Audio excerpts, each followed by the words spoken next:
হঠাৎ করে আমার সামনে একটা ভিডিও আসলো, তো আমি ভাবলাম আজকে আমিও ট্রাই করব। আসলে আমার কাছে ইনসেন্টারের এই পাউডারটা আছে, আপনাদের কাছে যে পাউডারটাই থাকবে সেটা দিতে পারবেন। আর এখানে দিতে হবে বেকিং সোডা, আর এটা কিন্তু দিতে হবে যতটুকু পরিমাণ পাউডার দিবেন ঠিক ততটুকু পরিমাণই বেকিং সোডা দিতে হবে।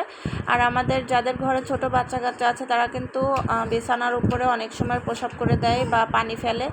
আর অনেক সময় অনেক বাসায় দেখা যাচ্ছে যে রোদে দেওয়ার কোনো ব্যবস্থা থাকে না, সব সময় কিন্তু তোষক জাজিম রোদেও দেওয়া যায় না, আর এটা তো ধোয়াও যায় না, যার কারণে আস্তে আস্তে কিন্তু পানিটা থেকে থেকে প্রসাবের একটা গন্ধ হয়ে যায় এবং পোটকা গন্ধ বের হয়। তো এইভাবে আমি পাউডার এবং ওই বেকিং সোডাটা আমি চালনির সাহায্যে এভাবে পুরো বিছনায় দিয়ে আমি 30 মিনিটের মতো রেখেছিলাম। এখন আমি এরকম একটা শলার ঝাড়ু দিয়ে আমি পরিষ্কার করে নিচ্ছি। তো এটা আসলেই যে গন্ধটা, বাজে গন্ধটা ছিল, এটা কিন্তু দূর হয়ে যাবে আস্তে আস্তে করে। আসলে ভালো কাজ হয়। তো সবাই ভালো থাকবেন। আল্লাহ হাফেজ।